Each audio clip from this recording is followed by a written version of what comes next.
Днес предаването ни ще започне от дома на една обичана българска народна певица. Освен, че се занимава с фолклор, зад гърба си има завидна баскетболна кариера, коя е тя. Сега ще ни каже репортерката ни Вики, която е там. И знам, че много се вълнува от тази среща. Вики, здравей, мила! Здравей, Гала! Наистина тази среща е много специална за мен. Аз знам защо. Много харесвам и съм си Знам защо е специално за теб. Предвид ръста ти не е свързано с баскетболната кариера на гостенката ни, а с фолклорната и дарба. А се вълнуваш, защото ти самата се занимаваш с народно пеене, си се занимавала всъщност сериозно, сега май по-скоро любителската. Кажи ми, Вики, от колко време и в коя формация си пяла? Ами, когато бях ученичка, всъщност, 6-7 години близо, съм пяла и съм танцувала в ансамбъл Веселяче.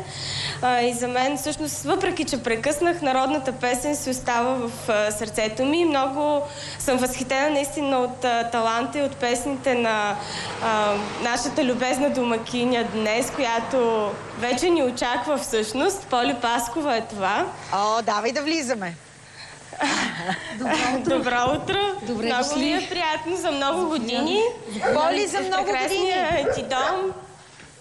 За много години, Гала, на теб и на всички зрители на това чудесно предаване. Много... тук виждам стопанин, друг Всичко стопанин. голямо, голямо куче. стопанин на къщата. Аз да ти призная, малко ме е страх, защото скоро бях хапана от кучета и знам, че това е кавказска овчарка. Надявам се след малко, като я разходим, да бъде вързана, нали? Да няма... Абсолютно, защото дори да ви се радва, ще ви събори. Тя е много здрава. Леле, нека не е наистина в присъствието на Вики по-добре да стои затворена, защото много неприятен инцидент имаше съвсем скоро в Варна, когато изпратихме на една жива връзка. Поли, днес много пъти ще се включваме от дома ти и предварително ти благодаря за гостоприемството. Има много за разглеждане и съм сигурна, че дворът ти изглежда много по-добре пролет, лято, есен, когато се вижда повече растителност, зеленина. Но ми се ще, въпреки това и сега да го разгледаме заснежен. Веднага тръгваме, докато Любен е това, нали? Най-големият ти син идва да разходи кучето Джуна, нали? Така се казва. Поли, искам само докато вървим така пътем, аз забравих в емоцията на влизане да ти подаря от името на целия ни екип за новата година и за прекрасната ти къща и дом най-вече. От нас нещо, което знам, че ти много харесваш и внася особен уют във всеки един дом. Това е дървена рамка за снимка. Много благодаря. Има какво да сложим в нея. И един свещник. Знам, че харесваш дърво. Надявам се да ти хареса. Приятно съм изненадана. Благодаря ви за това нещо, че идвате в дома ми с пълни ръце. Вие сте едни от първите гости след Нова година. Като спазваме традициите, дано да бъде напълно тази година. Дървото е символ на здраве, на топлина и на уют. Всичките тези неща да ги имаш в изобилие тази година ти желая, дано да отиват на интериора ти. Дайте сега да разгледаме малко двора. Знам, че ти самата си направила алпинеум в двора си. Целият е в сняг, така че няма да може да видите много. Красотата е през лятото, когато наистина има много цветя. И тук става един малък край в тази градина. Сега всичко е зазимено и е затрупано с снежец, но въпреки това пак имаме място, където може да... Вижда се алпинеума тук, който е твое дело, знам. Да, алпинеум, изобщо проекта на двора... Само да ти кажа, че колегите пускат и снимки от това как изглежда дворът и през лятото може би е сниман и наистина е приказен. Зелен, цветен... Доста цветя виждам и по терасата, и в самия двор е много красиво и зелено. Разказвай ти как направи този Основно мястото, където стоиме от ранна пролет до късна есен е тук на терасата, защото сме на въздух. Тук в Банкя знаете, че въздуха е много хубав, независимо, че сме близко до столицата. Тук въздуха е вълшебен, много бързо човек се наспива и винаги стоиме на терасата, тук си пиеме кафето, тук се зареждаме сред хубавите цветя. А когато се връщам изморена от от концертите е едно от малкото неща, които ме разтоварват, когато работя в градината. Нещо да откъсам плевели, с цветя да се занимавам. Това е моето хоби. А да призная, че имаше една жена през лятото, която ми помагаше, баба Нетка, която разбира много от цветя и тя така даде своя дан, за да изглеждат добре цветята. И вътре в къщата също има много цветя, ще ги видите, които не могат да се поддържат без компетентна намеса. Баба Нетка явно е много веща, защото изглежда много добре това, което виждаме. Всичко знае. Всичко знае, сега ще видите и в къщата. А тук има и парзалка, това е на малкият ти син, радостта, предполагам. Да, тук лятото има страшно много играчки, люлки, парзалки. Там има на терасата, сега са зазимени много колички. И е хубаво, че не се налага да ходим някъде на разходки. Имаме си дворче, макар и не голямо, но все пак е... Има ли дечица наоколо, с които да си играе сина ти? Събират ли се деца в двора или, за съжаление, децата стават все по-малко? Не бих казала. Ако искате да погледнете колко големи огради има тук в Банкя, почти всички къщи са отделени един от друг. Не е както беше преди време. Нашата страна претърпя много големи промени, демократични, но за съжаление претърпяхме и такива промени, че не е както едно време съседите, комшиите, си ходиме на гости. Сега даже не си познаваме комшиите с тези огради и това динамично забързано време, в което живееме, почти нямаме време за гости. Но той ходи на детска градина, малкия Никола, и там си среща връстниците и си играе. Виждам тук Джуна, обаче е много спокойна. И аз се виждам, Вики, обаче тя може би е вързана заради теб. Иначе пускате ли я да се разхожда спокойно и свободно из двора или не? Пускаме я, когато беше по-малка, правеше белички тук по цветята, по градината, но сега вече е по-голяма и няма проблеми. Олегнала. Към кой е привързана най-много? Любо, доколкото знам, не е в България в момента. Сега той разхожда. В момента е в България, но по принцип не живее тук. Да, Любо е в Германия. Вече една година играе в немски баскетболен отбор и в момента си е тук... почивка, пуснаха го 10 дена за Коледа, така че сега съм щастлива, защото семейството сме се събрали, но пък за съжаление средния ми син замина за Германия. След малко ще ми разкажеш за това. Джуна, виждам, си е привързана много към Любо. Кой смята за свой стопанин? Знам, че кучето е един от членовете на семейството, приема най-близо до сърцето си и всъщност приема за свой стопанин. Особено кавказските са точно така. Те приемат един човек за лидер и в случая това съм аз, но Любо се грижи за нея. Но когато роди 12 кученца Джуна, единственият човек, който можеше да ги докосне и допускаше до колибката, това бях аз, никой друг. А ти в тази... Но пък Любо има за задача... Да, в това мъжко семейство, кой всъщност е лидера не за Джуна, а въобще в семейството ви? Ти си с 3 мъже обградена. Всъщност 4-3 сина и съпруга ти 4. С 4, само аз и Джуна сме жени тук. Такой истински лидер? В случая не знам, мисля, че... Ако кажа, че съм аз, дали ще бъде неудобно? Никак, Поли. Седата си е стопанка на дома. Наистина, аз сега предлагам да вземем няколко дървета за камина. Да. Знам, че имате много хубава камина. Тук е доста студеничко, да. Нека да влезем. За следващите ни включвания. Ще ни водиш къде са... Да, ето тук. Аз още малко все пак ще погледам да видя как. Вики, надявам се, че няма да цепите дърва сега, защото тук вече ще стане сложно. Дано да има готови. Да, трудно ще. Има.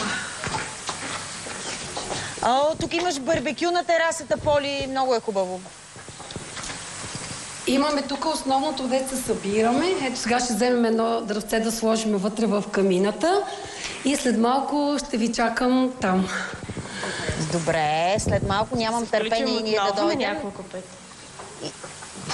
Давайте си вие, ние ви оставаме, но аз още малко ще ви следя.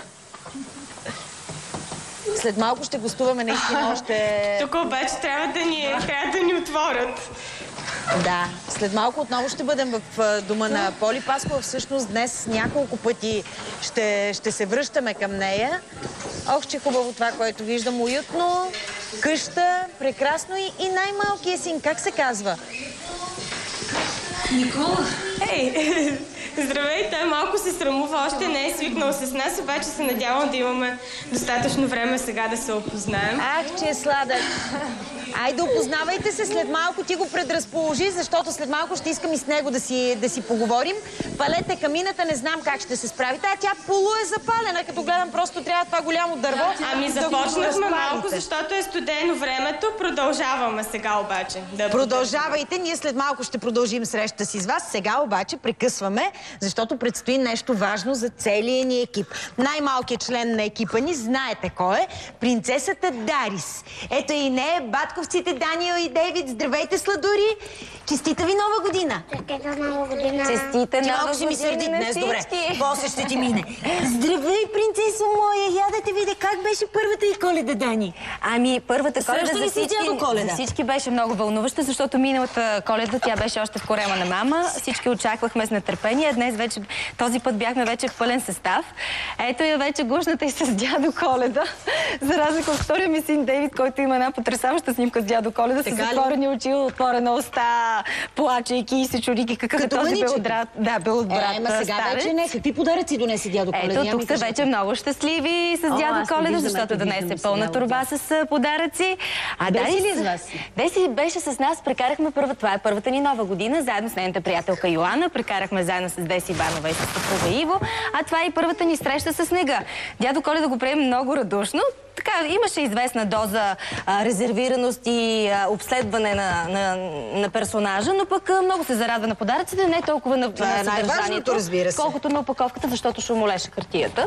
Така че... Нека да кажем какво ще направим днес с тази принцеса. Прощапълник ще правим днес на малката Дарис. Не обръщай много към нещата, които сме подредили. Тях ще виждаме после, за да не станат безинтересни. А ще й правим прощапълник, защото вече проходи. Силно да се каже, че е проходила. Тя направи своите първи стъпчици на 10 месеца и 18 дена. Все още не ходим стабилно, но има две вярвания в България. Едното е, че се прави прощапълник, когато детето наистина проходи много стабилно. Но аз съм привърженик на другото вярване, така както моята баба е правила прощапълник на мен, на моите братовчеди и брат ми, така и както направихме прощапълници на Даниел и Дейвид, че прощапълник се прави тогава, когато детето направи самостоятелно своите първи 2-3 стъпчици. Това значи ли обаче, че детето се води проходил или не? Просто не, това е прощапълник и тази питка се... Не, прощапълника. Проходил ли е детето, когато е направил 2-3 крачки? Прохождащо. Всъщност ние можем да говорим за това и ще говорим днес. Но не все още прохождало, да. Защото има и специалист. Да. А питката именно, ние ще разкажем след това, се търкува именно за да проходи вече стабилно детето. Да. Имаме си специалист в студиото, за да разберем повече за това в лицето не на кой да е, на детски ортопед и травматолог доктор Атанас Кацаров. Айде да отидем сега при него. Елате, Даниел, Дейвид. Може да си играете, да се разхождате, да правите каквото искате в Между другото, пролета Даниел беше пациент на доктор Кацаров, защото си беше щупил китката. Той е известен Кацаров за много години. Освен като доктор Кацаров и като доктор Спайдермен. Да. Това е по... Мога ли да ви помоля да се обърнете да погледнем престилката? Така, как няма да му се радват децата и с удоволствие да си чупят крайниците, пази Боже? Аз, между другото, бих се радвала, ако има повече педиатри и повече въобще лекари, които работят с деца, които по този начин подхождат с децата, защото някак децата се стряскат, когато видят чичковци, лелички, бели престилки, а когато видят такива герои по гърба или шарени престилки, някак дистанцията се скъсява. Така е. В последно време се впечатляват повече майките, отколкото децата.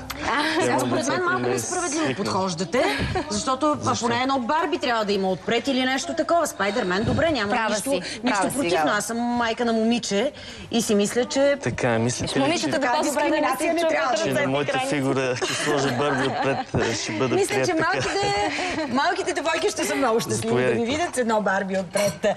Кафе, мляко, захар и веднага започваме да си говорим с вас. Кажете, това прословото прохождане на нас, големите, като че ни се струва нещо съвсем елементарно, се оказва много сложно. Едно от първите сложни неща в живота на едно съвсем скоро родило се дете. Родителите очакват да се случи много бързо, понякога като Дани все им се иска да е така, да има как да са проходили още след 6-тия месец. Тя ще спори с мен, но аз мисля, че е точно така. Всъщност, кога е възрастта, в която е нормално да очакваме прохождане, възрастта, в която детето е озряло, за да направи първите си крачки и да продължи уверено да прави и следващите? Прохождането е голямо събитие в живота на детето и сядате. Тя сега ще тича при децата, така че на мен разказвайте и на зрителите ни. Така че това е важно не само за нас, а и за децата. Да кажа, че строго индивидуално е истина и не е. Но някъде нормалната възраст е приета да е около 11 месеца. Ние си го знаем в България, че детето станали на годинка, общо взето трябва да е проходило. Има деца, които прохождат, значи правят първите си стъпчици с помощ на родител или чужда помощ. 8, 9, 10 месеца. Има до година, година и 4 месеца. В западния свят е прието до около година и 6 месеца. Така че общо взето взимаме една средна стойност, която е около годинка, което е нормално. Така, ние сега, аз понеже преди малко попитах Дани, говорим не за помощ, може би първите крачици, когато държим детето, прави в една ранна възраст, когато самостоятелно започва да Кога вече ходи. прохожда стабилно след първите крачки? Когато самостоятелно започва да ходи около година и 4 месеца. Общо взето тогава трябва да мислим вече и за друг вид обувци. Това ще стане вероятно... Ние за това ще говорим след това. това. Мен ме интересува това след първите крачки. Горе-долу от 3 до 6 месеца е необходим период, в който детето да стане вече стабилно. Тоест след първата крачка, около 6 месеца период, в който детето вече трябва наистина да ходи стабилно. Точно 6 не знам. 6 живота, биологията и медицината не е математика. 2 и 2 няма 4. Все пак, примерно от първите крачки, 2 години, примерно са доста дълъг период, в който детето да стане стабилно. Някакви параметри, които да. Разбира се, да. Аз съм убеден, че и другите ви деца не са проходили по едно и също време. Според нея са проходили по едно и също време. Направиха своите първи стъпчици горе-долу приблизително по едно и също време, някъде 2-3 седмици преди първия си рожден ден, на около 11 месеца и половина. Но вече стабилното прохождане преди един и при други, откровено казано, не си спомня кога беше. Спомня се, че тогава търкувахме питката, когато направиха своите първи стъпчици, нали, според бабините ритуали. Малко по-рано. Дари са на 10 месеца и 18 дена, точно ги изчислих. И това всичко е много изчислено. Това е много важно, трябва да се отбелязва, да. Мит ли е, че прохождат по-рано? Или наистина има някаква зависимост, че момичетата прохождат по-рано? Момичетата правят всичко по-рано. Така, нямате Барби на престилката. Защо правят по-рано момичетата първите си крачки? Такава е човешката природа. Защо по-леки са като физика, като конструкция, костна, по-лесно? Има ли друго обяснение или има двигателната им активност е по-бързо развит? Всичко това на едно място. Плюс, че природата е създала жената да бъде майка и развитието започва още от много ранна детска възраст в тази посока. Тя трябва да прави всичко по-рано, да го прави по-бързо, да е по-стегната и така цял живот. Действително, момичетата, с които стават жени, това е силният пол.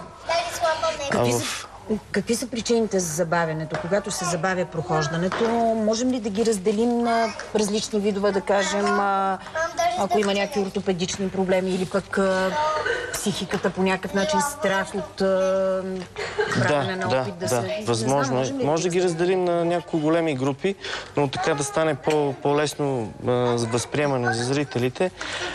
Могат да бъдат на ортопедо-травматологични, да речем.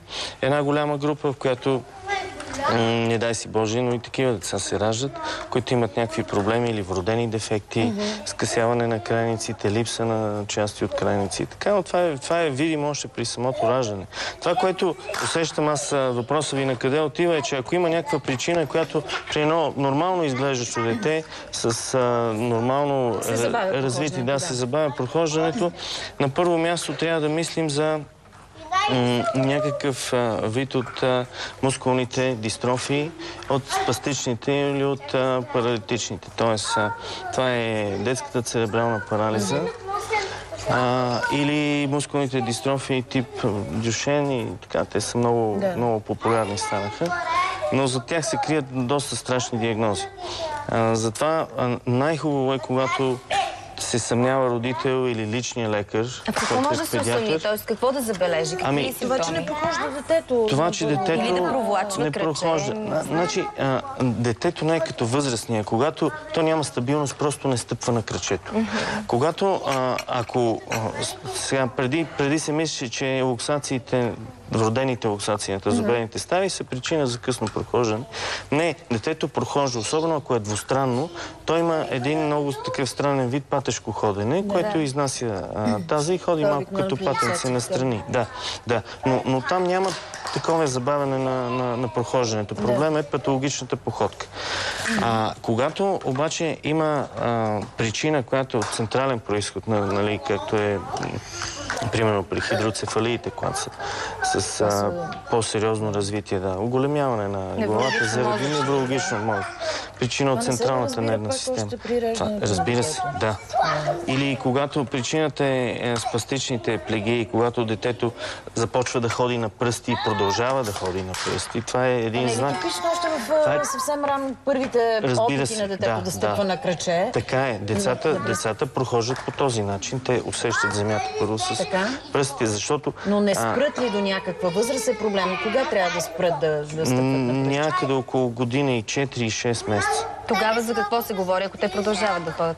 И някакъв проблем, ако продължават? Тогава има хипертонус на мускулатурата и ахиловото сухожилие, което е най-здравото в човешкото тяло. Да, поради това, че е спастично, че е контрахирано, дига петичката нагоре и ходилото и детето стъпва на пръст. Тоест, ако детето продължава да ходи на пръсти, вече трябва след тази възраст, година и 4 месеца, година и половина да се обърне. Трябва да се обърне, внимание. А оттам какво ще излезе? Да. Има специалист. Разбира се.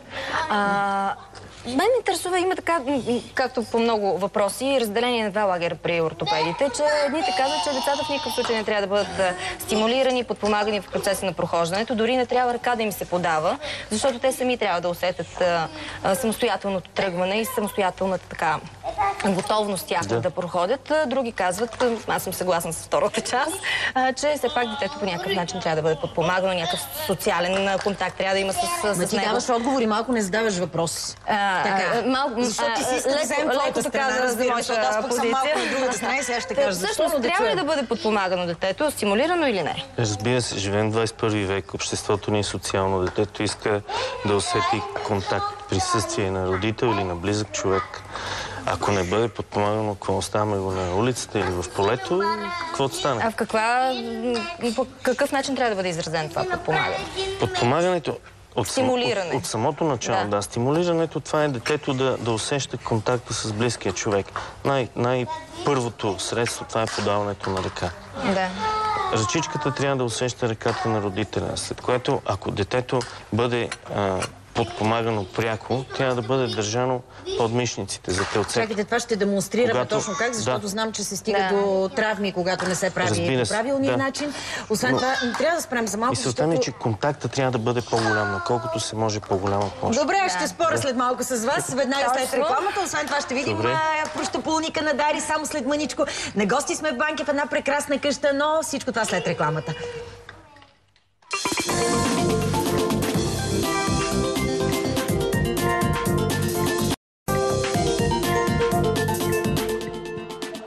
За прохождането си говорим днес в бебешката ни рубрика. След малко ще направим истински прощапулник на принцесата ни Дарис. Баткото Даниел и Дейвид се занимават много усилено, виждам, със себе си, не и с нея. В интерес на истината вкъщи доста голямо внимание, особено Дейвид и обръща. Но поне има от кой да гледа как се ходи и какво трябва да прави. Между другото, аз това исках да попитам. Това стимул ли е, когато едно малко дете вижда има по-големи братчета? Това е много сериозен социален стимул. Много сериозен. Тя, когато ги вижда, че особено отиват в другата стая, прави всичко възможно да излезе от кошарата и да другата стая. Това е една от причините за късно прохождане, обратното. Когато няма около нея деца или хора, които виждат да се движат. Аз си признавам, тук аз съм го казвала неведнъж, че дъщеря ми приходи преди да навърши годинка. Нямаше никакъв пример, освен мен самата, защото не виждаше почти никой друг около себе си.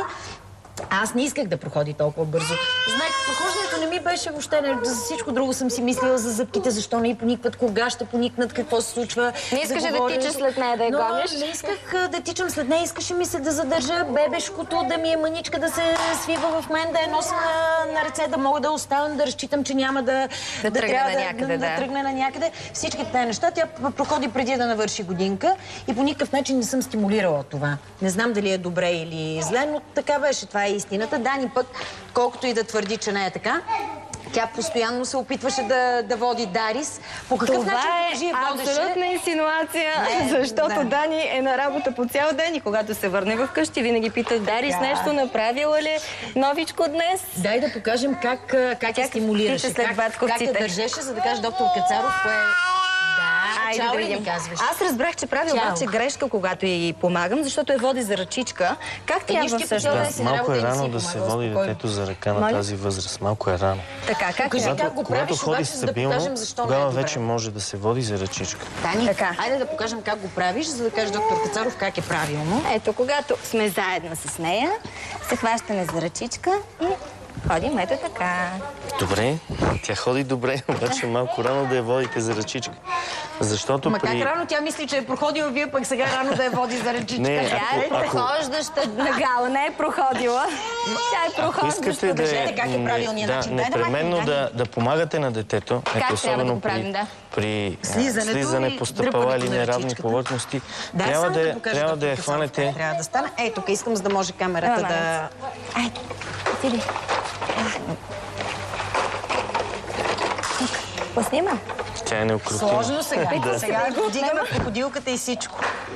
Дани, дай сега да видим как. Браво. Ето, не иска, отнехме играчката. Разбира се. Детето трябва да се държи тук най-стабилно. Това е най-безопасното държане на дете. Нито така, нито с кръстени ръце, нито когато отпред. се спъне, де факто тя увисва на ръчичката си. Разбира се, когато увисне на ръката, е много вероятно да се извади ръчичката в лаката и да получи така нареченото болезнено пронация. Не знам защо аз да се водя дъщеря ми така, тя си вадеше лактите непрекъснато на едната ръка и халтава става ми бяха казали, че има. Ставата е халтава, но когато я държим така и се издърпа, тогава се случва това. Ужасно неприятно, защото така. И малко е трудно за обувчици. Нищо, дай да махнем тези обувчици и без това не са подходящи според мен, но доктор Кацаров след малко ще каже. Не са, наистина. Аз съм донесла други обувки, които доктор Кацаров да препоръча. Добре. И си вървим. Трудно е за този, който я носи, защото който й помага, защото кръста, да. Особено за мъжете е много. Тя и назад добре върви, като гледам. Назад върви. И назад, и напред. И напред и събуи и чорапчето. Искате ли така да я обуем? Доста сме говорили за проходилки, за бънджета и такива всякакви други помощни средства. Отново имахме два лагера. Едните са ортопеди бяха против абсолютно използването на проходилки. Говорим за те седящите. Проходилки има тук едно друго съоръжение, аз искам да попитам и тук ли има разделение два лагера за въпросните? Да, че вие трябва да ни обяснявате каишки за прохождане. Ами като всичко по целия свят винаги има и за и против. Ето тук отпред. Да. Сега аз съм изключително против този вид проходилка или помощно средство, защото в България проходилката казват на... Седящи проходилки. Седяща, като прилича на летяща чиния, аз казвам, защото детето сяда вътре и командват пулта. Аз съм се ползвал и бях много доволна от този тип проходилка. Това е хубаво, когато има равна повърхност за вкъщи. Значи, говорим сега за прохождане на детето в изключително домашни условия. Когато то стане способно да ходи, тогава може да излиза на улицата, тогава се води по друг начин. Обувчиците са други и така нататък.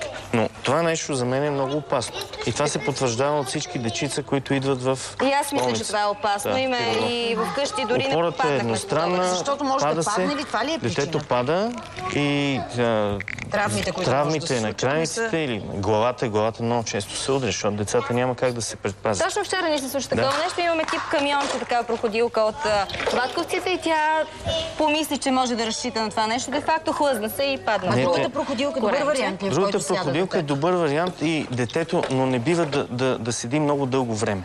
И не от много ранна възраст, защото точно на пръсти, когато не може да докосва. Точно така, на пръсти и крачетата са по външната страна на ходилото стъпва. Което не е добре ли? Не е добре, в никакъв случай. Разбира се, да, защото много често не може да се прецени височината.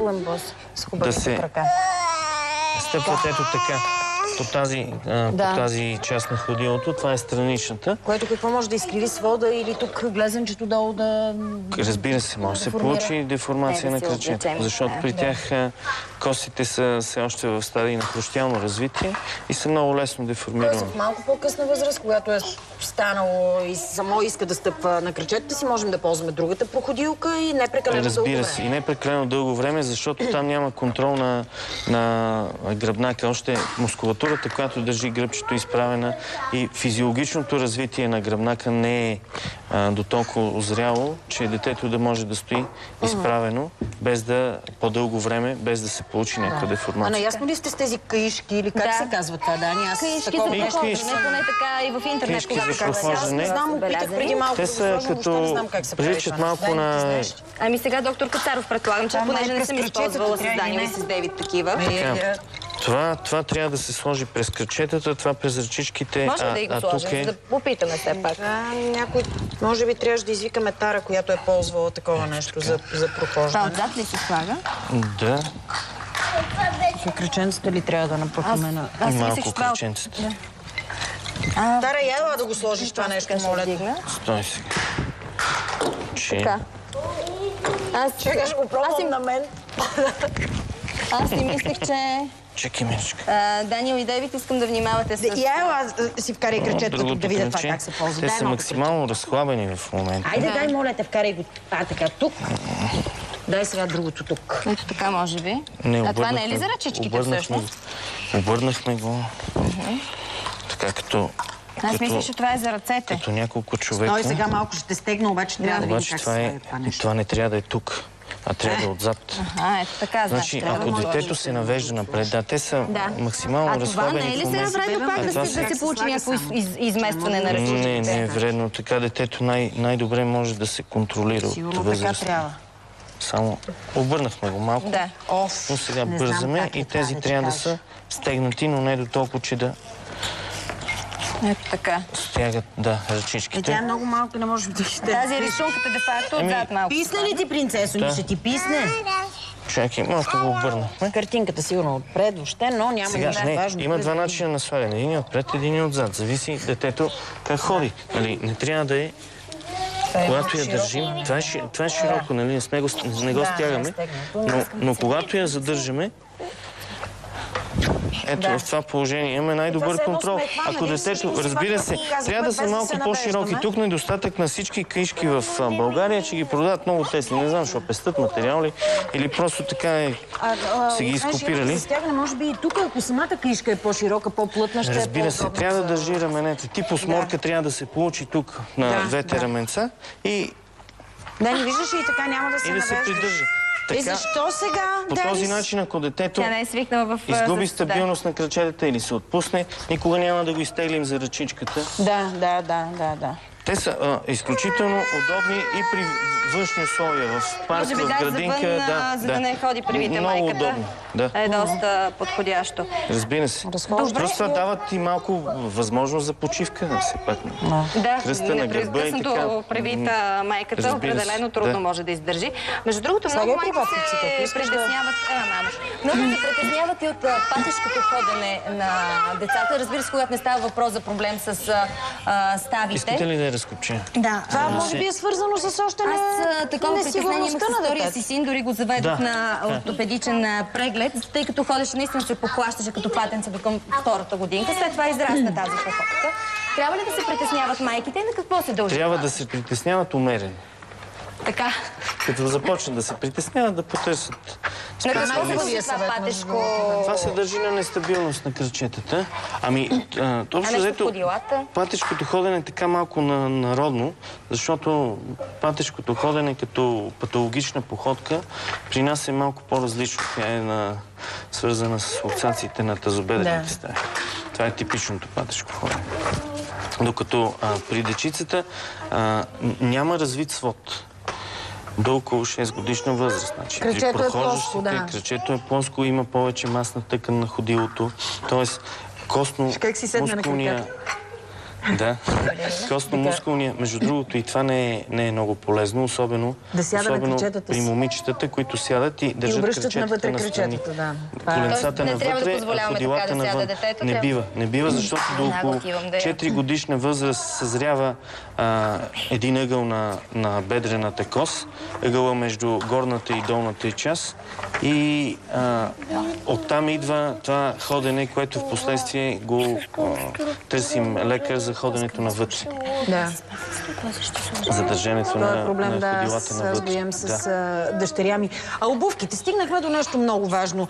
Тук ще разгледаме няколко чифта обувки, аз ще ги вдигна направо тук да ги гледаме, но първо искам да попитам.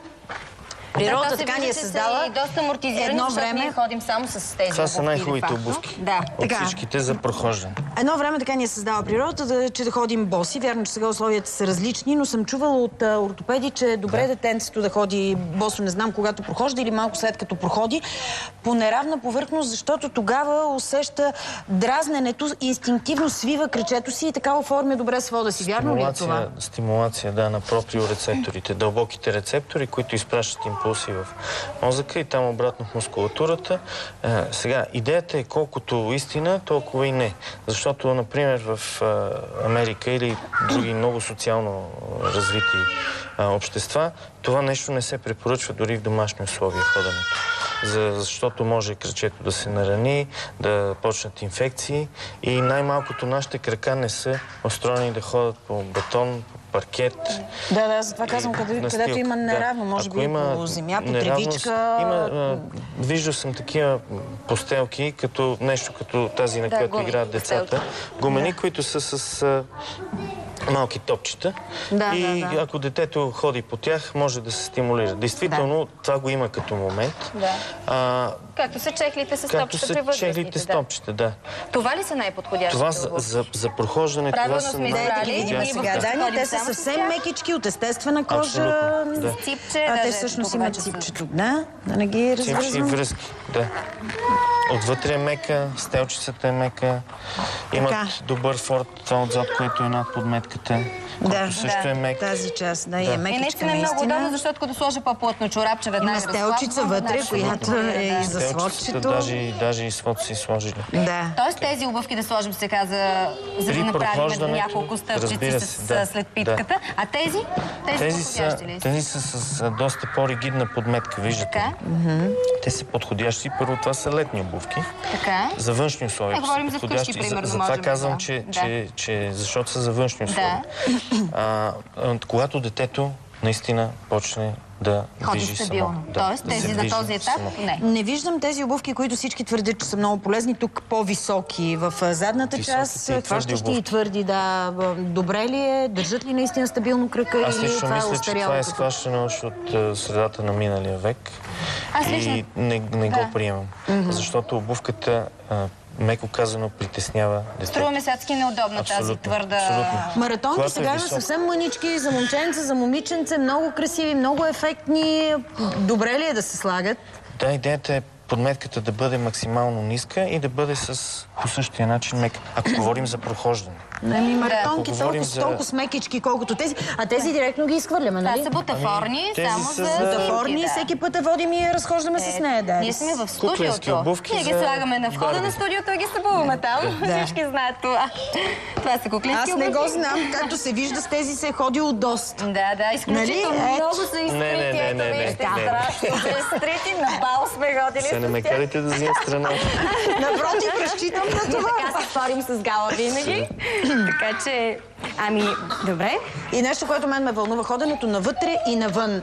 Скоро видях на една приятелка детенцето, което аз въобще не знам дали е проблем. Ходеше доста навътре. Дъщеря ми пък, ви казах, ходи малко навътре с крачетата и така ходеше като мъничка. Какви могат да са проблемите, които да водят до едното и до другото? Ходенето и навътре и навън в по-голямата част от случаите се израства. Както вече ви казах, до около 4 годишна възраст се оформя този ъгъл на бедрената кост. Това е една от причините. Другата е, ако подбедрицата, дебелата кост на подбедрицата е завъртяна навътре.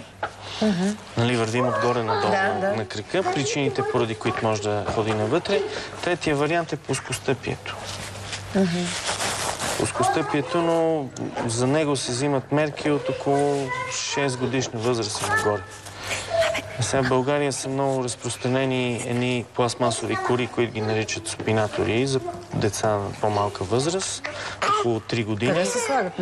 Слагат се вътре в обувката. Кори, като чуя си представям на футболистите корите. Те са кори, защото са твърди, като черупки. Като черупки, представете си една отливка на ходилото до около средата.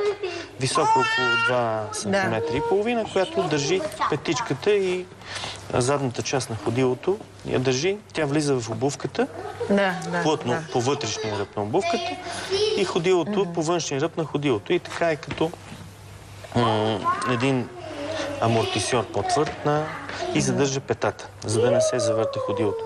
Но това са малко пресилени, според мен, мерки. Ако детето е наистина родено с криви крачета, просто трябва да се вземат мерки на време. Казахме, не искаме да тревожим родителите. Казваме за най-често срещаните видове ходене, стъпване при прохождане. Израства се в повечето случаи навън и навътре, когато детето мине 6-7 годишна възраст, трябва да се правят стелчици.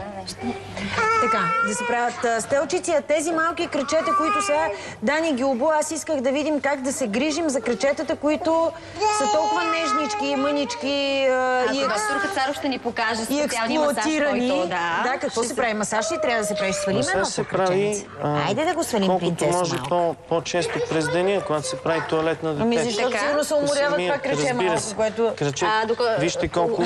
Дай да го обърнем оформяне камерата, за да се види, че... оформянето на свода все пак. Разбира се, това е стимулация на рецепторите. Чакай сега, Ангелче. Виждате ли колко е пухкаво детското краче? Няма никакво слабче. Опитвате да пипнете костите, трябва доста голямо усилие, нали? Като че ли обаче не всички детски крачета. Да ви покажа ли как ми бяха казали, че трябва да правя? С много тънки... Тук отдолу са си... Говорим за децата, когато започват да се развиват. Бяха ми казали, че масажа... Разбира се, да. Бяха ми казали, че масажа, който трябва да правя на дъщеря ми, за да се оформи свод, за да се масажира крачето, е така с лек натиск от тук нагоре към този свод. Това е за свода. Точно така, между другото, върви и линията на натоварване при едно нормално ходене. Започва от петичката. И трябва да се натиска така, че да побелее. Крачето не е прекалено силно, но... Да, без усилие. Просто това значи, че се избутва кръвта в кожните капиляри, а обратния масаж е по посока на сърцето, да речем. Може би от тук да дойдем, за да покажем.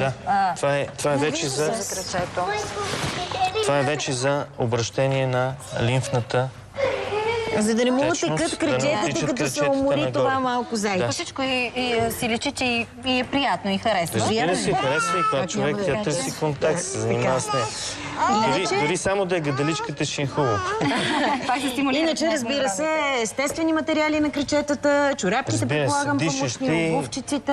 Дишещи, това може да се прецени по това да са порести. Остави ми я, да. Така? Да са порести, естествени материали и общо взето да не се прави компромис с цена на обувки. Да. Защото ефтините обувки водят до проблеми последствия. Много ви благодаря. Сигурна съм, че сме били полезни на майките, които сега гледат и държат децата си така за ръчичка да прохождат. Няма да го правим, Дарис, повече. Само още един въпрос. Номерът на обувката как да изберем правилно, защото номерът на обувката има два начина. Ако сте в домашни условия или го направи специалист. Ако сте в домашни условия, е много лесно. Просто трябва детето или да изправите, или да е по този начин седнало с пръстите нагоре. Или напред. Взимате един лист хартия, който е на гърба, правите една вертикална черта и слагате крачето на детето. По този начин. Ето ще използваме... Имаме ли хартия с химикал? Маркер ми дайте. Ето ти лист. Веднага имам сценарии толкова много, че веднага давам лист. Давай сега босто краче. Ето аз ще взема по химикал, че оставям. Да, ето сега ще ни донесат. Трябва да я събуем, нали? Ма пак те обутая мама зор да си обута. Не ще да те остави с боси крачета. Имаме стополки, трябва да сме. Джуджанка, мерси. Кой знае какво си мисли за нас сега? Така, явим сега. И е интересно. Отзад трябва да има твърда повърхност. Ето така, дигната нагоре, за да може да сме сигурни. Както като мерим детенство. Все едно един ъгъл. Все едно, тук сме до стената, да. Най-лесно измерване дължината на ходилото. Мериме при палчето. И нейния средния пръст е по-дълъг. При нея е обратно, да. Какво мамовки правят? Ето така и така. Виждаме, че средния е малко по-дълъг. Разбира се, преди това трябва да има една права линия, която да сме начертали тук. Нормално ли е средния да е по-дълъг от... Нормално има два типа ходил. Единия е гръцко, единия е римско. Нейния крак. Нейния е римски. А е римски крак. Ето, дай се ми римско. И сега мерим... Сега мерим разстоянието от този ъгъл до най-дългия при нея в случая това, в сантиметри колко е, след което има скала. Така? Ако това има, е примерно... не във всички магазини, но вече съм виждала, че има наистина в... Интернет, отваряте интернет и пишете и тези сантиметри отговарят на определен номер. Скала. И тези сантиметри отговарят на определен номер за европейски. Тоест не е за да сложим обувката така и да мерим, а за да намерим точния номер на тези сантиметри. Това, ако е примерно 12,5. Да. Гледаме кой на кой номер обувка отговаря. Гледаме съответно в съответната скала на кой номер обувка. Това е в домашни условия.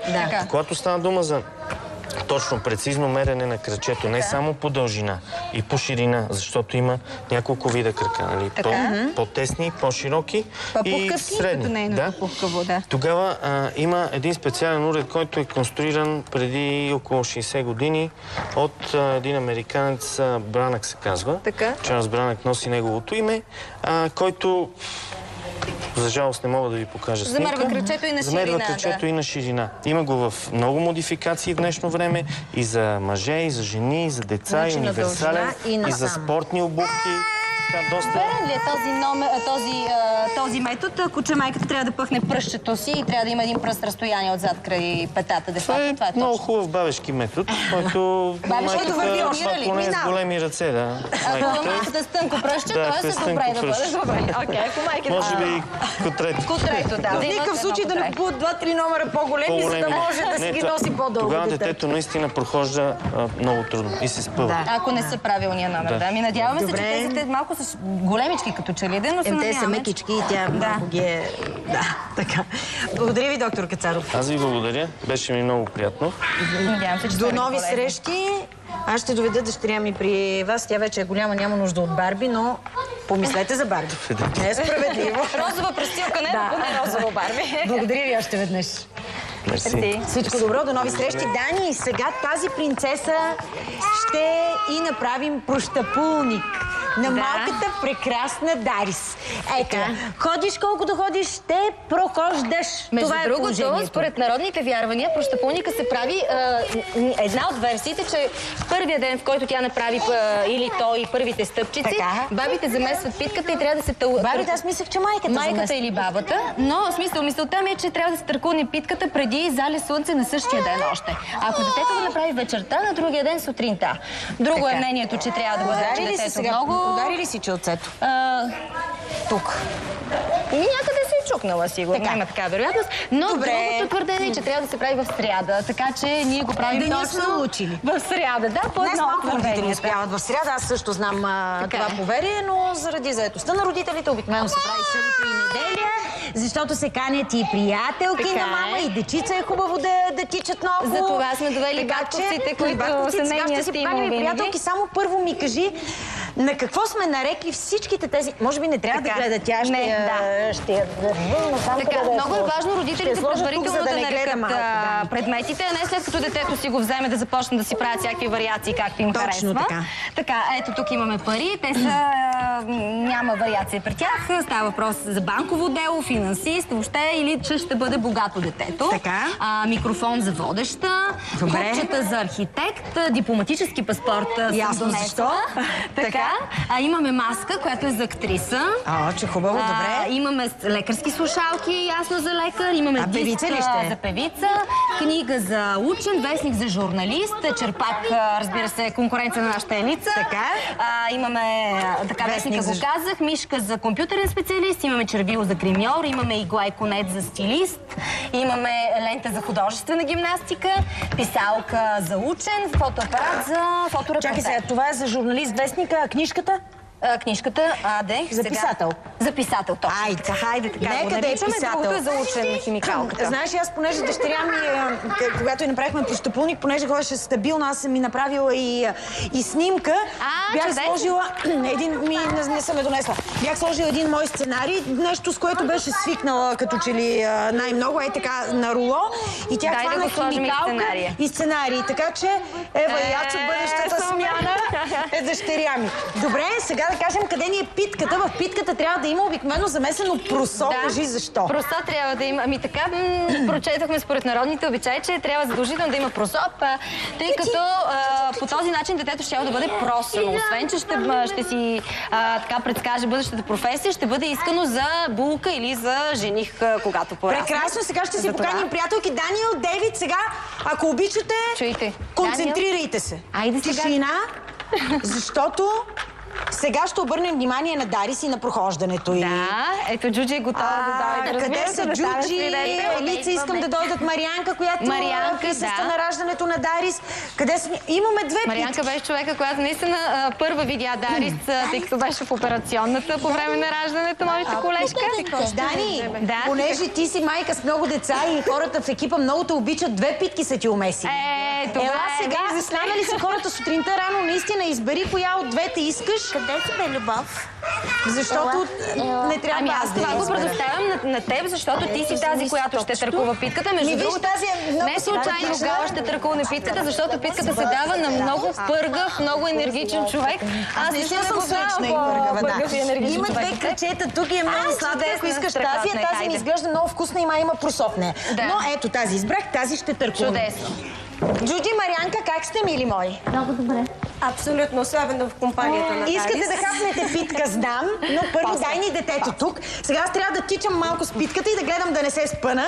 Така тичането и студиото. Да се качвам ли по стъпала, сега да взема да се спъна на детето. Това е важно да се направи и детето да е пъргаво, сръчно и цункай тая питка. Тя ще се гризне направо. Дай сега, защото трябва да е търкулна. Даниел, Дейвид, не пипайте питка. Даниел, елате да видите мамо сега. Айде, надяваме се. Гледай сега какво ще направим. Айде, тръгвай по питката. Айде, очуден. Айде, браво! Ама къде сте? Браво. Каква мама ще си взе? Чакай, айде остави я, не е избрала. Чакай, трябва да го вземе. Пусни малко да се хване на масата, предполагам, че може да се разгледа. Нека да разгледа. Чакай. Качи се горе. Айде, избери си каква мамо ще си вземеш.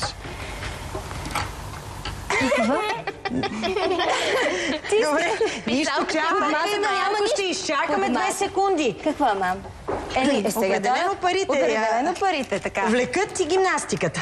Лента. Така, добре. Лентичка. Пари и лента. Ще прави пари. Така. Това е. Еми, Художествена каквото е гимнастика. това Добре се ориентира. Да ни живо здраво детето. Сега първо на нея трябва да дам от питката.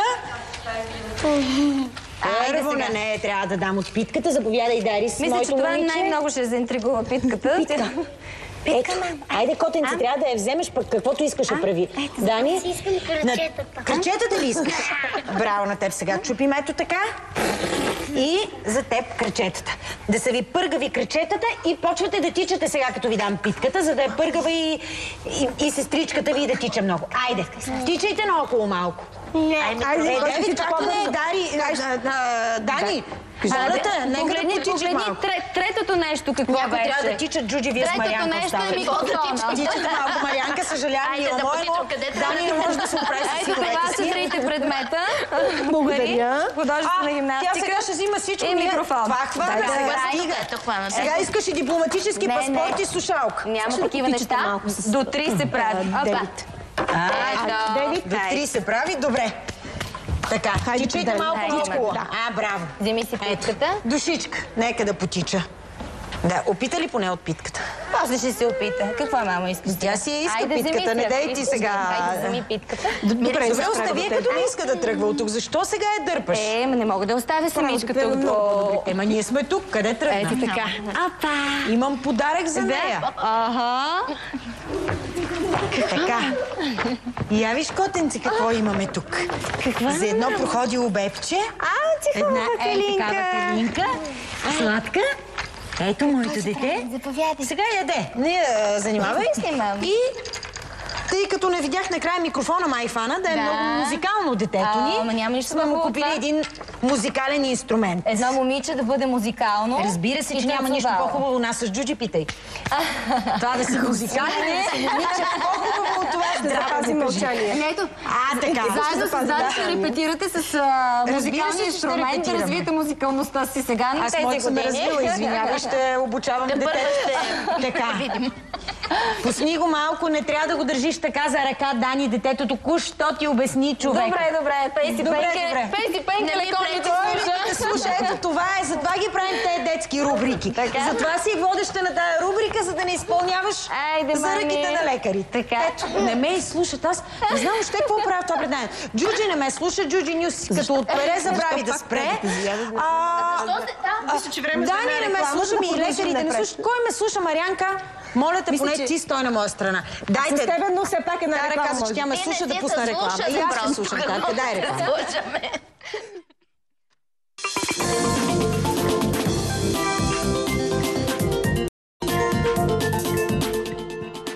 Днес екипа ни гостува в дома на Поли Паскова. Заедно с нас и вие сте там. Оставихме преди маничко репортерката ни Вики заедно с Поли пред полуразпалената камина да видим сега къде ще ги заварим, какво са свършили. И я да ви видя. Здравейте, момичета! Здравей, Гала! Тук сме вече, камината гори и за това всъщност има основна заслуга големия син на Поли, Любен. Нали така, помага ти? Браво на него! Аз пък искам да ти благодаря за това, че с това предаване хората имат възможност да се докоснат и до нашия дом, до нашия бит, до нашите мисли, до нашите чувства, защото на сцената ние сме едни, малко или много се налага да бъдеш артист. И независимо от това дали имаш проблем или не, винаги се усмихваш. А тук многохилядната публика, която целогодишно идва по площадите, има възможност по този начин, чрез твоето предаване, да бъдат днес на гости в моя дом. Благодаря ти. И аз ти благодаря, защото е много хубаво ти наистина да докосваш хората с прекрасния ни фолклор, пейки, но така наистина, пък нещата са много по-интимни, по-лични и вярвам, че им е приятно на всички, които ни гледат в този момент. Още повече много уютно в дома ти това, което виждам. Любо, искам малко да видя сега, да ми каже от кога е в България, колко ще остане. Здрасти, чуваш ли ни? Да отговориш на Гала.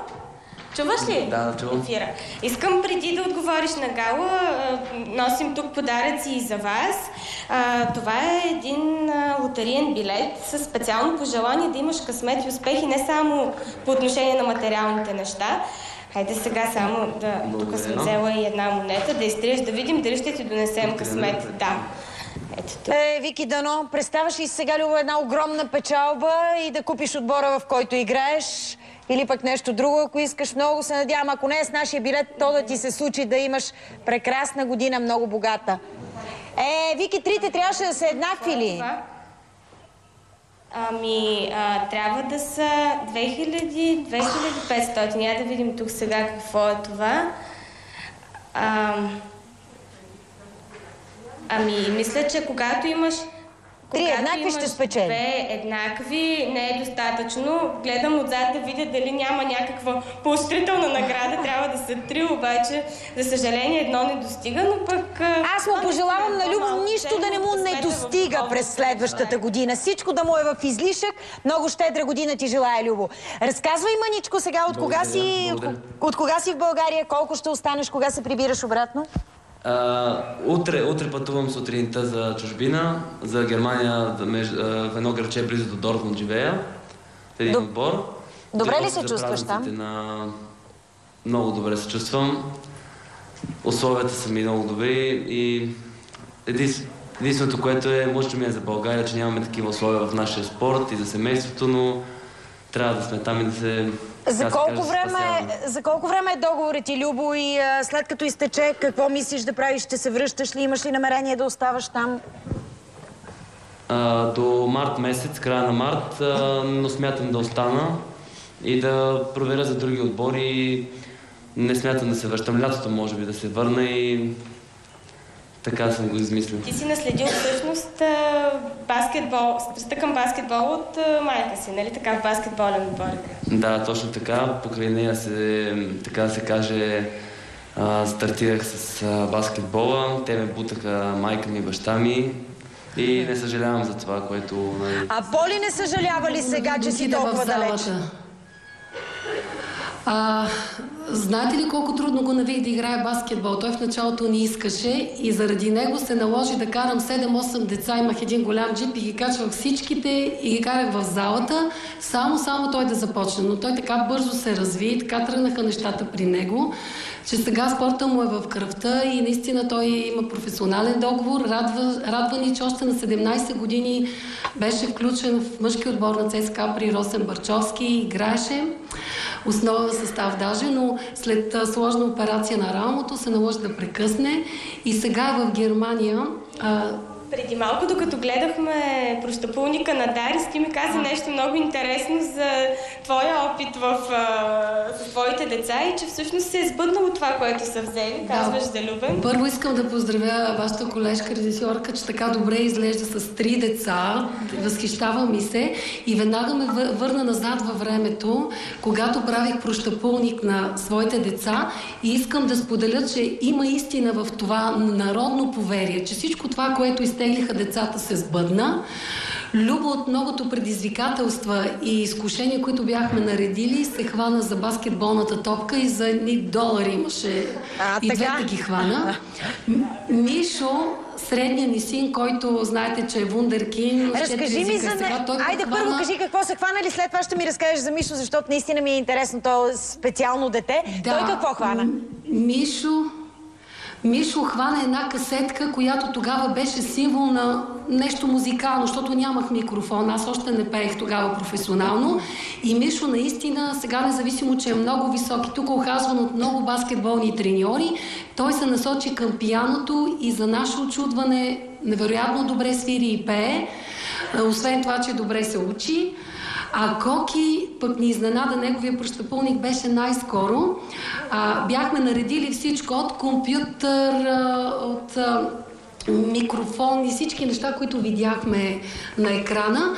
А той направи завой и отиде и се хване за големия екран, за телевизора, който изобщо не влизаше в сметките. Явно ще бъде известен. И след това го върнахме още веднъж да отиде там при играчките. И той хвана иконата на Свети Николай Чудотворец. Седна и започна да я целува. Ох, че хубаво! Неговия закрилник явно да може да прави чудеса, не знаеме, но за нас той е много специален. И така с неговото идване се стопли атмосферата в къщата, някакси събра цялото семейство. И тук е мястото и да кажа, че Любо е един от хората, които се грижи за Коки най-добре. И когато аз пътувам през лятото, Любо се грижи за него, води го на разходки, купува му сладолед, вози го на метрото. Изобщо двамата са много голямо. Полите да са ти живи и здрави и тримата. Прекрасни синове имаш наистина. Не се срамувай сега пак. Ние тук си говорихме с теб. Кажи ми на колко си години? На 4. Браво, много си голям вече. А обичаш ли... Аз знам, че обичаш баскетбола, обичаш и моторите. Затова носим едни подаръци за тебе. Заповядай. Благодаря. Харесва ли ти? Да. Ето, тук има и един мотор. Да си играеш с него. Заповядай. Знам обаче, че освен да си играеш с тези играчки и с баскетболните кошове, обичаш много и песните на майка си, така ли? Добре. Съгласяваш се бързо. Много е сладък. Поли, разкажи ми малко за средния. Единственият ти син, който не виждаме в момента, той каза в Германия. Така ли сега? Да, той е в Германия при сестра ми. Тя живее там и той много давна си беше купил билет, за да отиде в ваканцията в Германия, тъй като учи в немска езикова гимназия и искаше да усъвършенства малко езика, но преди това той учеше и английски 7 години, еврит също 7 години, испански. Сега е в немската езикова гимназия, радва ни с отличен успех и до година ще го записваме. Да. Като малък имал невероятни заложби. Значи още на 4 години го гледаше една жена, ние живеехме в Бургас и тя още тогава сподели, че имал талант да чете 5-цифрени числа. И аз казах, никой не му е показвал числата. И на 4 години той смяташе до 100, събираше и изваждаше. На 5 години събираше сложни трицифрени числа на ум. На 6 години умножаваше двуцифрени и събираше милиони и хиляди на ум. И вече когато отиде в първи клас, госпожата класната ми извика, може ли да... Ние сме комплексирани от това дете, защото ние го от 1 до 10 учим, а той знае милиони. И то всичко за 2 секунди. Всички вадиме калкулатора да смятаме, например, от 29 998 плюс 37 996 и още не сме написали числата, той казал отговора правилния. И тогава го заведохме в университета при един професор, който се занимава специално с деца. Проведе му час и половина тест. Извикам и ми каза: госпожо, вие имате проблемно дете. И аз казах: защо? Защото нашата държава няма условия да съхранява и да развива такива деца. И казва: не ви съветвам да записва 2 години за една, а по-хубаво да му оплатите капацитет и да го записвате различни дейности, както и направихме. И, за това ли това дете, което е гениално с цифрите, за това ли учи езици вместо да учи в математическа гимназия, свири прекрасно, не си го ориентирала към математиката? Да, точно за него и не знам, той е някакъв много специален човек, защото това си говорим с моите родители. Той е от децата, които примерно се обади на баба му, за да иземе чантите, целува ръка, като види баба си и дядо си. Много интересен и той за нас наистина е или много напред във времето, или ние много сме назад, но той в самото му отношение има нещо дипломатично в него още от раждането му и когато го питахме какво искаш да станеш, той редовно казваше президент. И на 4-5 години никой не беше в състояние да му сложи друго, освен костюма, с който се обличаше. Дори някой път му сложи манцук, той отиде с Кришо ми си сложи официалния костюм с папионката. Така че това е нашия Мишо. Съжалявам, че не е вкъщи в момента. И аз съжалявам, но ти обещаваш да ни дойдеш на гости с синовете си, така че ще ни е приятно да го видим. Тук само едно искам да те много попитам. Специален. Преди Коки, само още нещо за Мишо. Не мислиш ли пък, че ако го беше ориентирала към цифрите, можеше да стане наистина гениален математик? Освен, че има тези умения, интересно ли му е? Харесва ли му математиката? Да, Гал, аз определено винаги съм казвала, че имам хубави деца, но не случиха на родители. Това, че ние сме заети и бягаме по разни задачи и то пак с цел да са добре децата, не осъзнаваме колко много ги лишаваме от нашето присъствие и внимание. И всъщност точно за това се чувствам виновна пред Мишо, че не отделих време да го заведа при специалисти, математици и да развиеме това нещо, което му е дал Господ. Но аз като православна християнка съм спокойна за това, че съм възпитала децата си в източно-православната вяра. И Мишо, и Любо ходят на изповед, на причастие и някакси съм спокойна за тях, че в тези трудни времена, в които живеем, ние искаме, не може да ги опазиме. Господ ги пази и знам, че ги води в посоката, в която трябва да върват, пътя, който им е предначертан. Не съм от тези амбициозни родители, нали, които на всичко на всяка цена. Но мисля, че Мишо ще се реализира добре и той където и да отиде прави впечатление, да са живи и здрави. Но Коки е по-специален, защото до 9-я месец аз ходих на концерти, на препълнени площади и радвам се, че хората идваха, с което показваха, че идват не заради визията, а заради хубавите песни и гласа ми. Това го доказват и множеството награди, които имаш, които виждаме тук. След това на 23-я ден, след като родих Коки, започнах да ходя на концерти и го кърмех до 9-я месец и той пътуваше навсякъде с мен из България. Затова е по-специален, защото не се е отделял и трябваше да замина за Франция за 1 седмица и тогава го отбих с хапчета и ако ви кажа как съм плакала за това, че скъсах връзката между нас двамата с кърменето. Достатъчно отговорна майка си била и си направила много. Вики, виждам, че ти се заглеждаш по нещата над камината и на мен ми е интересно да видим какви са. Заглеждам се, защото много наредени награди, певица на годината, какво ли не, от най-различни конкурси. Ето тук има и... Сигурно и спортни награди има. С купа. Ти тук си наредила певческите, спортните. Спортните награди не съм ги наредила, защото няма да има достатъчно място. Аз съм тренирала над 20 години професионално баскетбол и Там съм извървяла почти целия път. Много неща има, но не ми се говори за спорта, тъй като това е отборен спорт и там всички заслуги са благодарение и на колеги, и на треньори. Но това, с което бих се похвалила, че имам 4-то място на Европейско първенство с националния отбор на България, което и то в А група, което е голямо постижение за български национален отбор. И след това много шампионски титли, носители на Купата на България, вице-шампионски, много медали, индивидуални отличия. Но тук това, което от пеенето, тъй като аз от 11 години съм на сцена, вече имам 10 самостоятелни албума, 6 DVD-та. Това, с което мога да се похваля, че от нашата фирма Pioneer ме номинираха за певица на годината за 2006 година. И това е периода, в който бях бременна с Коки. Точно тогава бях избрана за певица на годината. След това на другата година имам награда за най-продаван албума Късмет, който наистина ми донесе късмет. Миналата година взех една наистина голяма награда, която за мен е над певица на годината и албум на годината, а именно оценяване на цялостното творчество, за награда за традиция и новаторство. Или, кратко казано, това е за съхраняване на автентичния фолклор и същевременно новатор, като правя стил в стила. Тази награда е от международен фестивал в Скопие.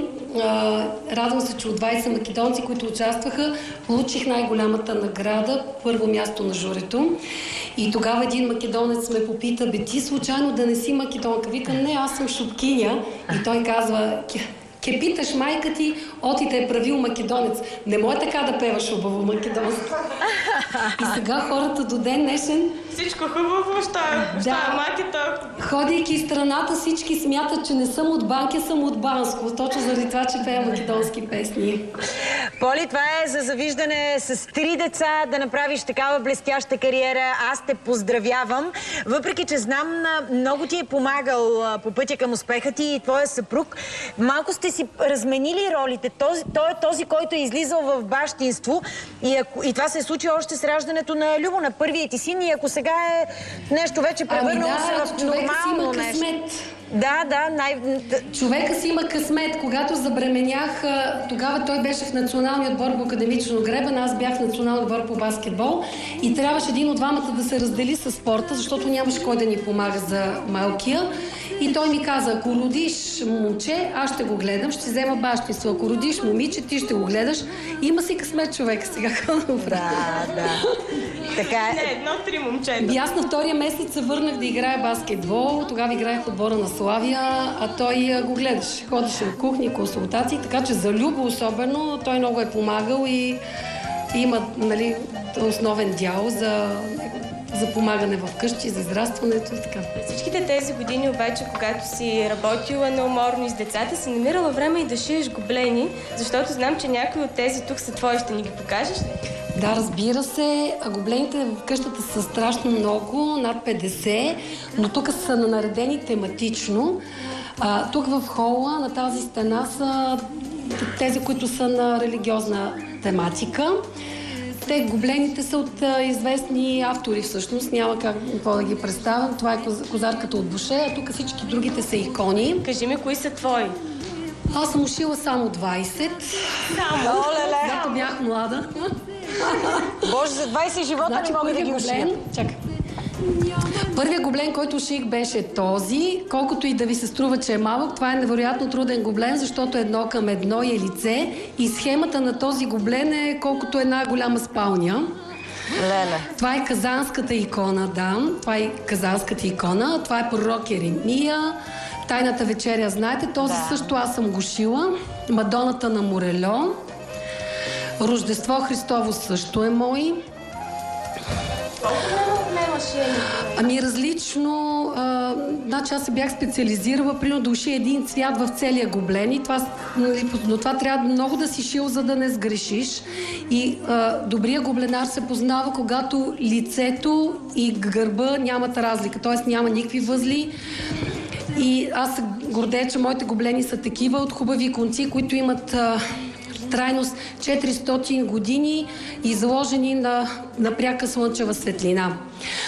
Освен тези гоблени, В кухнята има натюрмор, има много природа, пейзажи, а по-големите гоблени са в коридора, защото няма място тук. Ще ги разгледаме след малко и тях. Аз исках само, Вики, след малко ще се включим отново. Исках само да попитам, обаче, Поли, интериора на жилището, твое дело ли е, защото съпругът ти си е взимал бащинство да гледа децата. Той ли се занимаваше и с дома ви, с аранжирането, или това вече си е в твои ръце останало? Не, Гало, това. Ние живеехме в Бургас тогава, но тук в тази къща изцяло всичко е по мое решение. Наблегнала съм на по-топлите есенни цветове. Това е любимата ми гама. И аз се харесвам и изглежда много уютно. Стая и баня. И във всяка една от тях си има различен стил. Добре, Поли, трябва да видим реклама и след малко отново сме на гости при теб. Добре.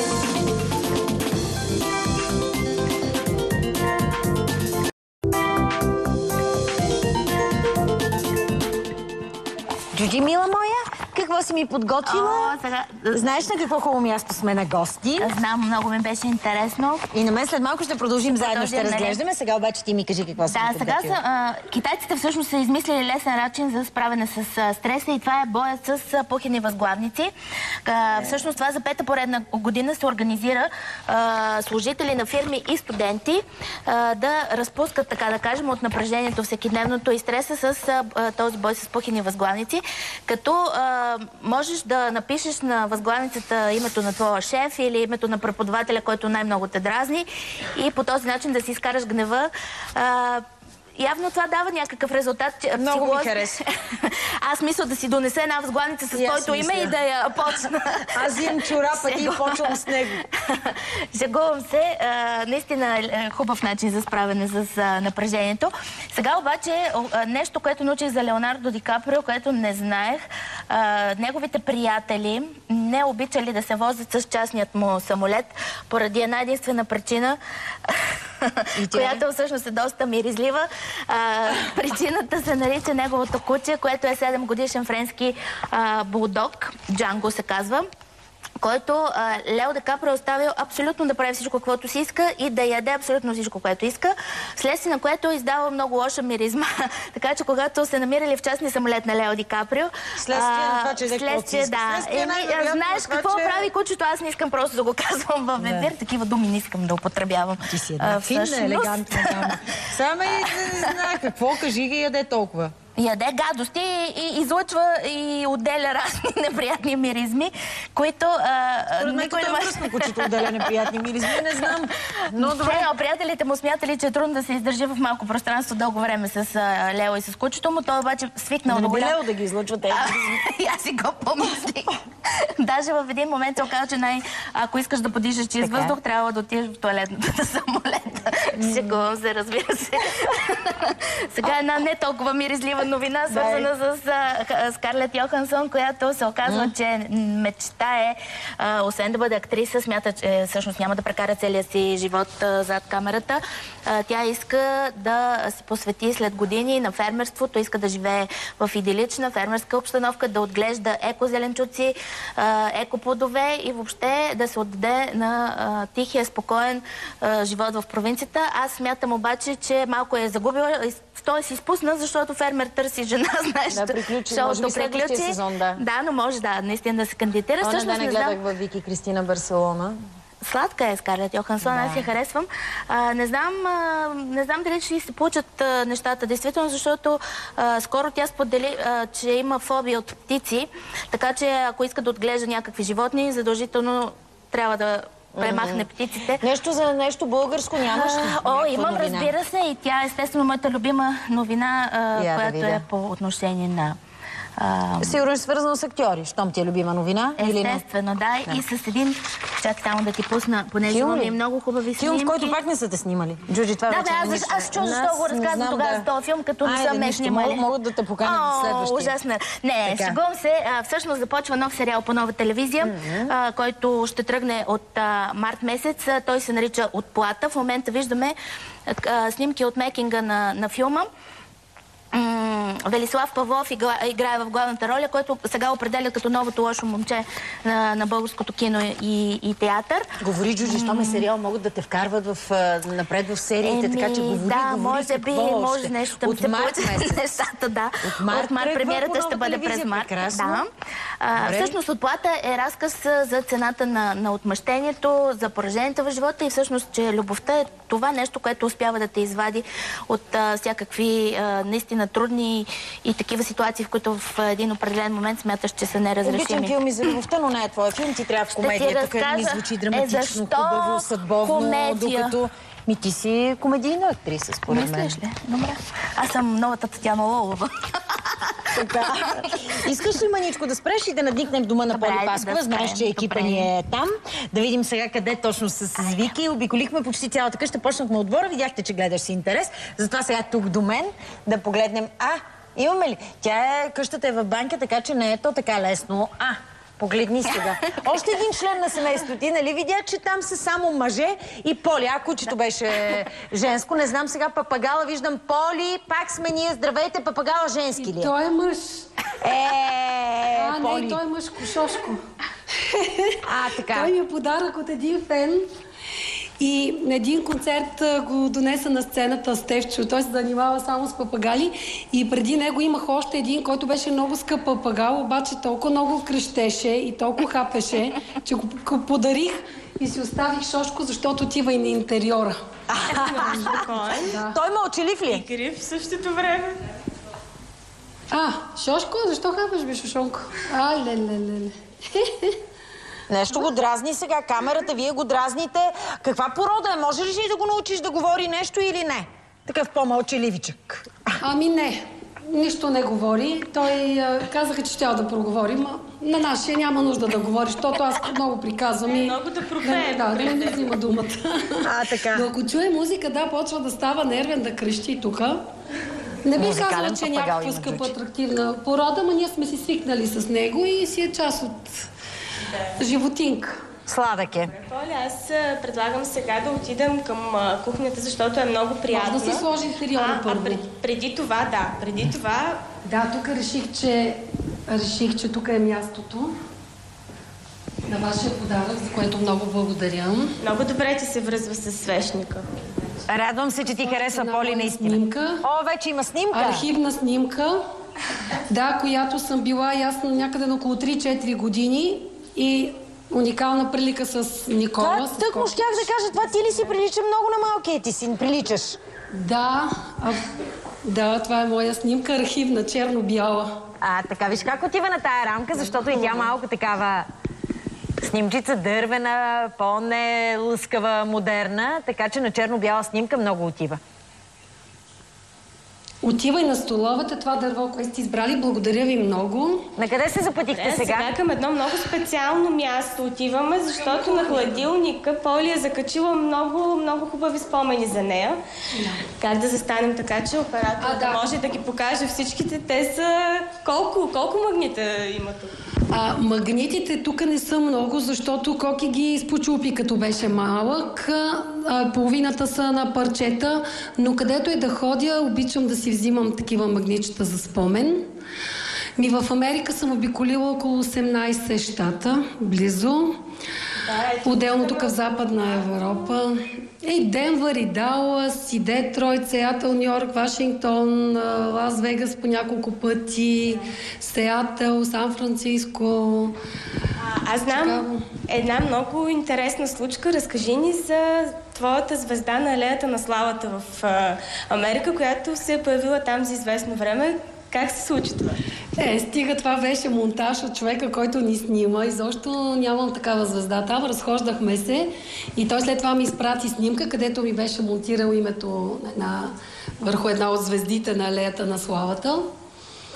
Но в Америка много добре си изкарам и това, което ме впечатли, че нямаше град в Америка, където на концертите да ни посещаваха американски граждани, които даваха уди пари, за да учат нашите песни и танци. И според тях от нашия фолклор се излъчва магия. Знаете ли, че те знаеха всичко за нашата история, за нашата култура, някои говориха български език, знаеха историята на етнографските области и всичко това благодарение на народната музика.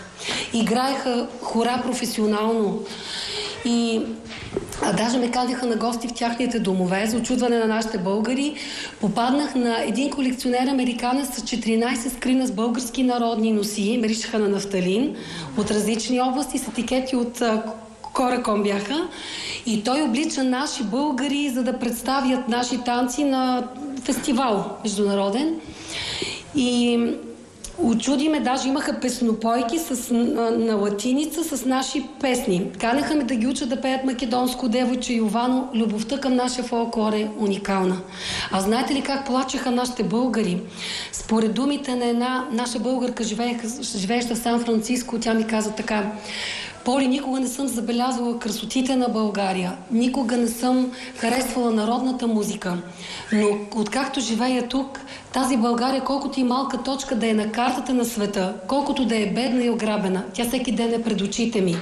И когато чуя народни песни, аз плача, защото едва сега осъзнах, че те са в нашото ДНК, в нашата кръв. И колко жалко, че трябва да загубим едно нещо, за да го оцениме.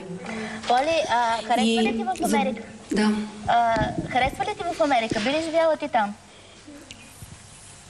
Значи емигрантството не е за всеки. Аз със спорта аз съм ходила в Америка още 90-та година. Имала съм възможности да оставям, но явно това не е за всеки. Знаете ли носталгията как яде човек? Младите, тези, които се раждат там, те живеят с менталитета, вече езика, тях сме ги изпуснали. Но тези емигранти, които са над 20-30 години, знаете ли как плачеха и как искат да си дойдат, но казват, ние сме заробени с заеми, с децата учат тук, но казва, сърцето ни е България. И не напразно много преуспяли хора в чужбина, милионери, единствената им заветна мечта е да им докарат костите тук, в родината. Защото човек не може да избира две неща в живота, а именно кой да ти бъде майка и коя да ти е родина. И за това Катя Кирянова беше написала едно много интересно стихче, че майка и родина само имаме си по една и в сърцето си голямо носиме до смъртта. И тя казва, че никой род не се избира и родителите не, свързани очи намираш бащините дворове. Така че аз не бих живяла, да не предизвиквам съдбата. България, колкото и да е трудно тук, защото то е трудно не само за хората. Аз професията ми е такава, че обикалям градовете и селата и виждам всичко, защото България не е само София. Аз се сблъсквам с аудитория, която нямат зъби хората, защото нямат пари за протези, играят хора, веселят се. И аз чувствам щастлива, защото знам, че давам своя принос. Това не е материално, това е енергиен процес, в който ние помагаме на хората в тия трудни времена. Ние ги зареждаме, т.е. чувстваме се като мисионери и виждам колко е трудно, как са облечени, нямат часовници, нямат зъби, но те са щастливи. И независимо, че е трудно и за тях, и за нас, изпълнителите, аз искам да бъда тук, защото това е нашето място. Искам и да пея и на народни песни, защото знам, че това е едно от нашите национални богатства. Да. И любовта на твоите фенове всъщност ти дава сили да продължаваш. Вики, знаеш ли тези награди, които ги видяхме, всичките ги заменям, т.е. любовта на хората е много по-ценна от всички тези купи и награди, защото аз отдавам любов и получавам такава. На всички концерти се стичат наистина многохилядна публика. Аз съм ги от 1000 до 4 до 5000 души и това на година са близо по 100 концерта. И знаете ли, някои жени, една баба идва и ми взе микрофона и казва: дете, ние нема що да ядеме. Ама казва, ти с тия хубави песни ни напълни душите и сърцата и ни нахрани за месеци напред. Друга вика: да са ти живи и здрави децата, коя майка те е родила. И всички тия благослови се закодират горе. Всъщност това е богатството. Аз се връщам изморена, но много щастлива, защото наистина съм дала, но съм получила много повече. Доказателство за любовта на феновете ти само след малко ще имаме още едно, защото искам да отидем до една специална фенска стая, която има тук в твоя дом. Ще ни заведеш ли? Да. Вики всичко е разгледала. Джуджи, ние с теб гледаме само и се дивим и чакаме какво още ще видим. Хареса ти това, което каза? Дом и излъчване има този дом. Това е от хората, които живеят в него. Да, вярвам, че е така. И Поли каза неща, в които ти вярваш. Как се закодират думите, казаните неща. Портрет твой виждаме. Това нещо е подарък от най-верната ми фенка Милена, която 2 години и половина пътува на всички участия с мене. И тя е изтеглила от интернет една моя снимка и я дала на художник, за да я нарисува. Нагоре всичко е загублени. А сега ще ви заведа в фенската стая, където всички неща, които ще видите, са подарък от Миленчето. Миленчето, аз знам за тази твоя фенка. Понякога феновете могат да бъдат и опасни. Ти в началото, когато се срещна с тази жена, която знам, че е изключително предана твоя фенка, много те обича, не ти ли беше леко стряскащо това, че насякъде те следва, че насякъде... Гала, да ти кажа, в началото всички бяхме стресирани от това, от нейната привързаност. Даже това до някъде ме изплаши и си мислихме дали е нормално, защото пътувайки, Миленчето ми сподели веднъж, казва: толкова много те обичам, че ако запалиш един огън и ме накараш да влезе, искам да го направиш, да видиш, че аз ще влезеш и изгоря за тебе. Много силни думи. Аз искам сега самата Милена, която сме поканили Гала при нас, да ни го разкаже тази вълнуваща история. Да. Къде сте скрили Милена? Здравей. Ето я Милена, здравей. За много години, много ми е приятно. Милена, чува ли ни? Разказва една страхотна история. Чуваш, Гала, нали? Да, чуваме. Здравей, Милена. Вики, разказвайте тази история, защото тя е впечатляваща. Как, кога е харесала Поли, колко точно предана е била, къде е ходила с нея? Ние се запознахме в един град до Перник, където аз живея в Перник. И много я харесахме също. Аз по принцип пътувам с голяма група, нали? Не съм сама. Ние сме голяма група, но аз съм така най-запалената фенка на Поли. Кажи какви цветя ми донеса, като за булка, такива от 50 лева. И защото между китките и цветята, дето бабите са брали от градината, този букет просто впечатляваше. И на следващия концерт пак същия букет, същото момиче и пътувам с Здравко Мандаджиев и той вика: бе, това не е ли, вика, същото момиче? И така, в Долна Митрополия, Севлиево, Девин, и вече я извиках и попитах. То трябваше някакси да направим впечатление, че сме хубави сме, ма трябваше да ни забележиш по някакъв начин.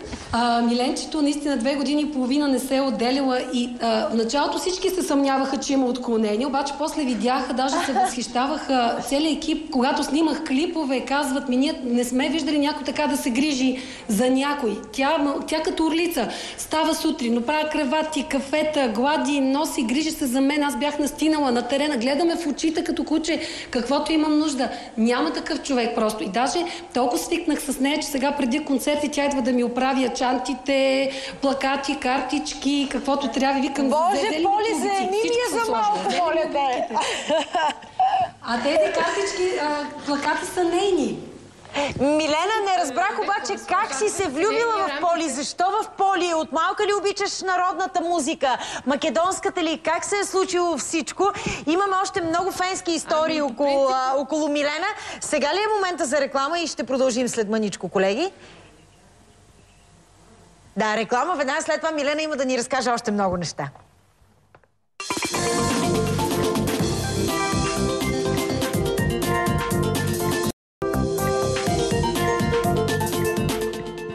Дома на Поли Паскова гостуваме с... Дом, само да кажа. Много, и до сега си говорим с Джуджи за феновете на Поли. Аз знам, че много хора в България обичат и тачат нашия фолклор и се надявам да стават все повече. Но едно младо момиче като Милена, такъв страхотен фен май не съм чувала и не ми е разказвал никой Поли. Едно момиче, което да идва навсякъде по концертите, да се грижи за теб като майка, когато си болна, да гледа какво да ти направи, как да ти улесни живота, да подготвя нещата ти преди концерт. Чак не мога да повярвам. Милена, разкажи малко за тази любов към Поли. Тя по принцип е прекрасен човек и който познава няма как да не я обича. Всички мои познати, които пътуват с мен и са нейни фенове, също я обичат не по-малко от мен. Но аз по принцип съм най-голямата ти фенка и не се давам толкова лесно. Конкуренция не търпа. Даже тази тренировка, която си направих с нейното гледане, с помагането като беше болна, беше добра репетиция за бебето, което сега се казва на нея, го кръстих. Има малко момиченце. Да ти е жива и здрава. Поли ли се казва? Много се радвам, че се казва като нея. Павлина се казва, както се казва и Поли. Да. И е кръстена на нея. А освен това знам, Поли, че... и кома на сватбата. Да. Аз поканих я за комица, тя прие, за което много се радвам. Безкрайно съм щастлива, че имам възможността и да я познавам и да е част както от моето семейство, така и аз от нейното. И много се радвам, страхотна сватба стана. Ако не беше тя, нямаше да е този купон. Разкажи за сватбата. Имах 2 концерта в същия ден. Представете ли си комицата сутринта в 10 часа в едно врачанско село? Как го направи? На сцената излиза една женичка и ми дава кокошка, която е цялата напълнена като за сватба с целофан отгоре. Друга ми дава баница, една питка, ракия. И викат, знаем, че днеска си комица и не можеш да се подготвиш. Ние сме ти направили всичко за сватбата. И аз се разплаках на сцената и викам, мили хора, ти ваши подаръци са много по-скъпи, отколкото 100 лева в сотиена в кръчмите деца слагат на колежки, защото са дадени от вашата немотия и с много любов. И оттам тичаме на сватбата в Перник. След това оставих, след подписването, друго участие имах и пак се върнах вечерта да пееме с моя колега Здравко. Направихме още едно участие. Сватбата беше много весела, до 1 часа, много хубав спомен. И да благодаря на Милена, че при родители, при толкова роднини, тя си кръсти бебето на мене и наистина с много обич. 40 стихчета ми е посветила и много неща, но важното е, веднъж ми каза, сърцето си ще извади и на длан, ще го дам, за да разбереш колкото обичам. Тя ме спечели за винаги. Милена, за което? Казахме за стихчетата. Ето тук са албуми, които ти си направила за Поли. Това е нещо принципно, каквото и да подариш, тя си има всичко. Виждате каква и прекрасна къща, и прекрасна домакиня. И това е нещо, което предполагам, че ще остане за спомен, нещо, което не може да се купи. И мисля, че... Да, тук си изрязвала всички нейни този момент и снимки, за бъдеще ще има... Творчески път е проследила Милена за 11 години. Браво. Ето каза за стихчетата, те са тук, предполагам. Да. Миленче, прочети нещо твое лично, което харесваш. То едно ли е, кое да прочета, аз не знам. Нещо кратко, Милена, ни прочети. Чакайте малко. Аз искам нещо кратко да ви прочета от още една фенка, която също много пише и идва на много концерти. Тя се казва Велислава Чонкова. Тя е написала: от твоите песни има нужда, както от хляба и водата, както за всяко живо нещо е нужно светлината. Зато и твори и продължавай напред с този дух сърдечен, щом има хора като тебе, фолклорът ни ще бъде вечен.